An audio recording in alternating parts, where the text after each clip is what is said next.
In the Yoga Aphorisms, Patanjali teaches that we are capable of reaching a state of awareness in which we can perform miracles. He counsels us to be unafraid of transcending the limitations imposed upon us by the material world. Patanjali's words caused me to truly think of myself as capable of living at a much higher level than I had ever even considered before. I felt urged to go beyond traditional ideas, which acted as obstacles to my union with God. Patanjali offered hundreds of specific suggestions and practices to reach the oneness or union with God, which he called yoga. Here are 5 aphorisms that can help you to gain access to your spiritual answers. I have arranged these 5 major themes in a way that I found useful for myself, and I trust will be helpful to you. The first aphorism: the central act of ignorance is false identification. Patanjali describes ignorance as a basic misunderstanding of one's real nature. When we identify ourselves as our name or our title, our body, our possessions, achievements, or reputation, we are denying our true identity. What we are exploring here is ignorance defined as falsely identifying oneself as only of the material, ego-based world. Replace that false identification with imagining yourself eternally connected to a divine source. With this new identification comes an inner resolve to reorient yourself when faced with a problem. The spiritual journey does not consist in arriving at a new destination where a person gains what he did not have or becomes what he was not. It consists in the dissipation of his ignorance concerning himself and life, and the gradual growing of that understanding which begins with spiritual awakening. The finding of God is a coming to one's own self. Patanjali's second aphorism: the mind of the truly illumined is calm because the peace of God within all things is known, even within the appearance of misery and disease. This second aphorism brings to mind the adage that the 3 truly difficult things to do in life are returning love for hate, including the excluded, and saying, "I was wrong." If it requires stillness to know God, then we need to be in a place of loving calmness in order to be able to have God's assistance in problem solving. But how do I get to that place of calmness? I believe you can move into that state of knowing God by intentionally choosing calmness in moments of anxiety or fear. Yes, you can choose to be calm at any moment by reminding yourself that you are no longer choosing to live by your conditioned past.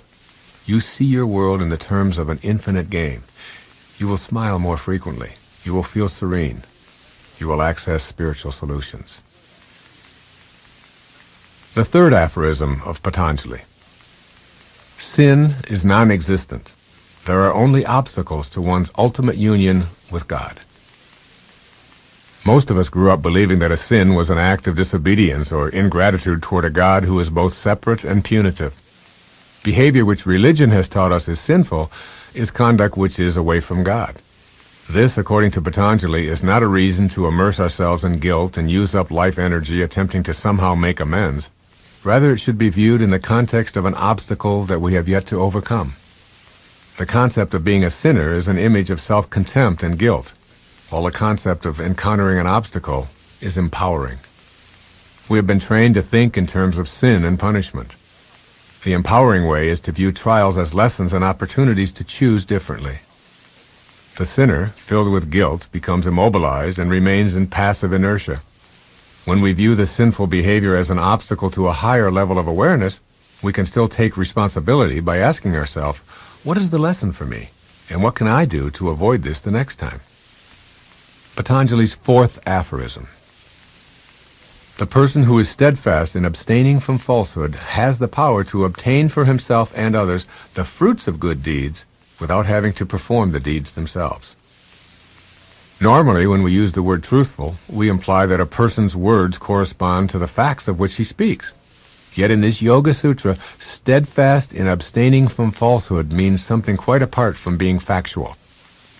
What is meant here is the practice of completely and wholly identifying oneself as a spiritual being, united with God at all times, and never confusing one's identity with the ego world of possessions, achievements, and reputation. In this state, we find ourselves gaining those fruits of good deeds. They will enable us to not only resolve our own problems, but those of others as well. Open yourself to an idea which allows you to gradually remember your identity as a connected to God entity. The more steadfast you are in this regard, the more you will hear others say, "I just feel better when she is around. I feel calm when he shows up." You literally raise the consciousness of those around you. We begin to see the fruits of good deeds appearing without having to work at it. Ultimately, we are close to the top and find that there are others just wanting to bathe a bit in our aura, so to speak. Let in this idea that you can access divine spiritual power to alleviate problems first for yourself and then for others. And finally, Patanjali's fifth aphorism, my favorite. When a person is steadfast in his abstention from harming others, then all living creatures will cease to feel enmity in his presence. Patanjali's statement, abstention from harming others, includes not only actual acts of harm, but also thoughts of jealousy, judgment, and injury.